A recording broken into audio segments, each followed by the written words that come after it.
इत्र की खुशबू और श्याम जी का कृपा। नमस्कार दोस्तों, मैं शशि विश्वकर्मा, आपका भाई, आपका दोस्त, आपके अपने चैनल सनातनी शशि से। आज का कहानी बहुत ही इंटरेस्टिंग होने वाला है, तो वीडियो को लास्ट तक देखिएगा। आपको समझ में आएगा कि श्याम जी का कृपा कैसे बरसता है। कहानी की शुरुआत होती है दिल्ली से। दिल्ली में नीरज नाम का युवक रहता था। कॉलेज से पढ़ाई पूरी करने के बाद उसे एक अच्छी नौकरी मिली थी, लेकिन अचानक कंपनी बंद हो गई। जब कंपनी बंद हो गई तब नीरज के ऊपर मानो पहाड़ टूट सा गया। अब बैंक का ईएमआई का बोझ, बच्चों की स्कूल का फीस, माँ की दवा का खर्च, सब उसके सिर पर आ गिरा। क्योंकि अक्सर देखा गया है, नौकरी लगने के बाद में लोग ईएमआई पे फटाफट गाड़ी, फटाफट कार और ना जाने कई एक सामान ईएमआई पर ले लेते हैं। अब जब ईएमआई पर लेने के बाद नौकरी छूट गई तो अचानक यही प्रॉब्लम हर एक के साथ होता है, और वही प्रॉब्लम नीरज के साथ भी हुआ। घर का माहौल रोज कलह से भर गया, क्योंकि कलह का मेन कारण है पैसा का रुक जाना। अगर किसी के भी घर में इनकम खर्चे से कम हो गया तो कलह होना जरूरी है। पत्नी ताना देती, रिश्तेदार कहते कुछ नहीं कर सकता यह। नीरज खुद टूटने लगा। नीरज सोचने लगा कि मैं अब क्या करूं। अभी अचानक नौकरी छूट जाने के बाद मुझे नई नौकरी भी नहीं मिल पा रही है। इसी टेंशन में वे एक पार्क में जाकर के बैठ गया। अब वहीं पे उसे कुछ पुराने दोस्त मिले, तो उसने पूछा, नीरज बोलो क्या हालचाल है। अब नीरज बताए भी तो क्या बताए कि मेरी नौकरी छूट गई है, इज्जत का सवाल है। पर नीरज सोचा, चलो क्यों ना इसे कुछ बताया जाए, कहीं इसके नज़र में कहीं नौकरी होगा तो ये बताएगा। नीरज बोला, भाई मेरी नौकरी छूट गई है और सारा खर्च का जिम्मेवारी मेरे सर पे है, और मैं बहुत ही परेशान हूँ और नौकरी मिल नहीं रही है। अगर कहीं पे नौकरी है तो मुझे बताना। पर उसका दोस्त बोला, नौकरी करने से पहले क्यों ना तुम एक बार खाटू धाम जाके आओ। नीरज बोला, खाटू धाम? क्योंकि नीरज दिल्ली में रहता था और खाटू धाम राजस्थान में है, तो नीरज को इतना भी ज़्यादा खाटू धाम का बारे में जानकारी नहीं था। इसी के वजह से नीरज एकदम चौंक गया कि खाटू धाम और नौकरी का क्या रिश्ता है। क्या मैं खाटू धाम जाऊंगा तो मुझे नौकरी मिल जाएगा? उसके मन में कई एक सवाल था। क्या मेरी समस्याएं दूर हो जाएगी? जो अभी चल रही समस्याएं हैं उससे पहले मैं लड़ूं या मैं खाटू धाम जाऊं?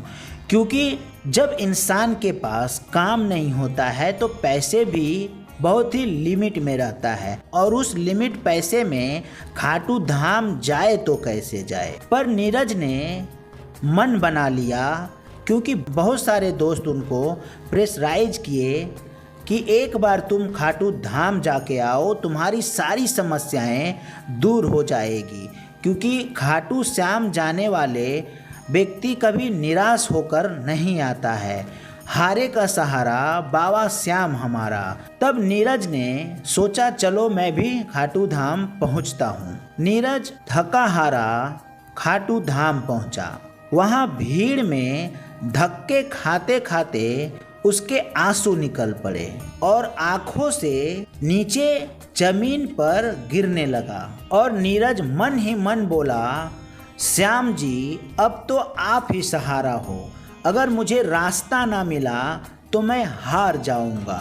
उसी समय एक बुजुर्ग साधु ने पास आकर उसे छोटी सी इत्र की बोतल दी और कहा, इसे प्रसाद समझकर रख लेना। जब भी घबराओ खोलकर श्याम नाम लो, देखना रास्ता खुद बनेगा।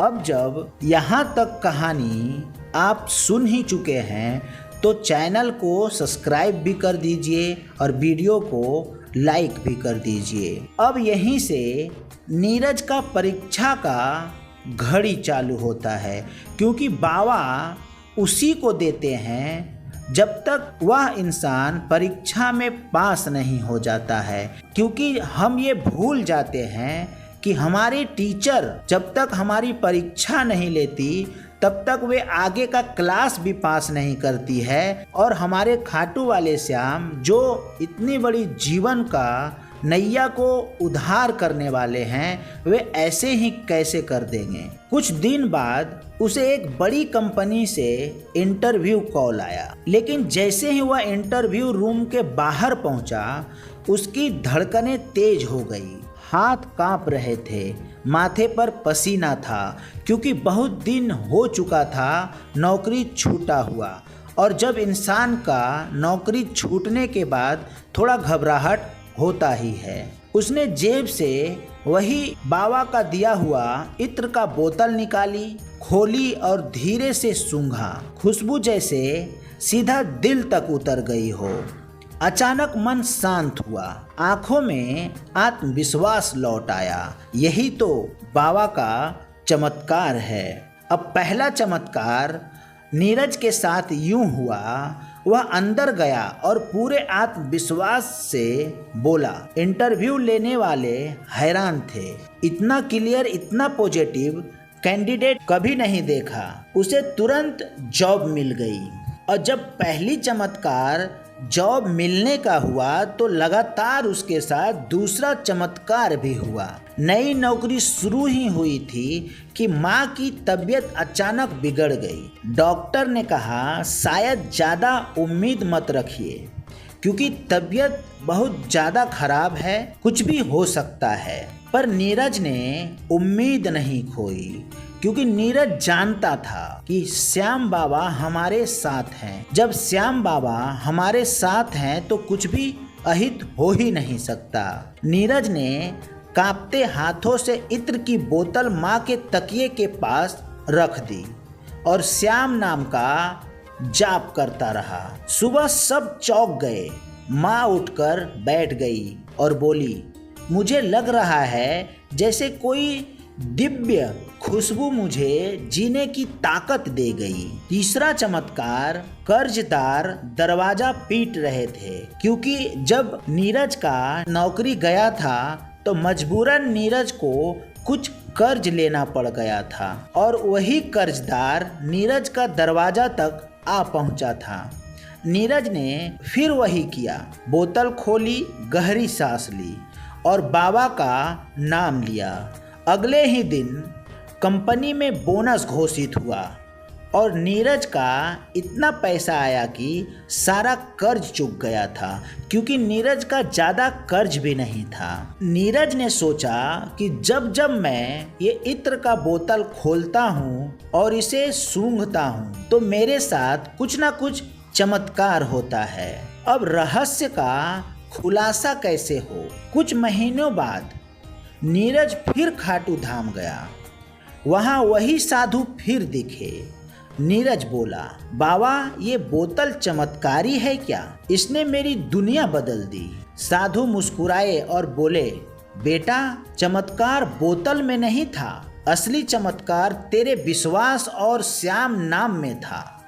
बोतल तो बस बहाना थी जिसने तुझे आज दिलाई कि तू अकेला नहीं है। नीरज की आंखों में आंसू बह निकले। उसने मन ही मन प्रण किया कि अब हर सांस में श्याम नाम रहेगा। तो दोस्तों, इस कहानी का संदेश क्या है? असली शक्ति भक्ति और विश्वास की है। चीजें तो बस याद दिलाने का माध्यम है। जब मन टूटने लगे तो कोई भी ट्रिगर, जैसे इत्र की खुशबू, तस्वीर, माला, हमें भगवान की याद दिलाती है और वही हमें संभाल लेता है। श्याम जी अपने भक्त को कभी निराश नहीं करते। तो आइए हम सब मिलकर कमेंट बॉक्स में हाजिरी लगाएं, जय श्री श्याम लिख करके।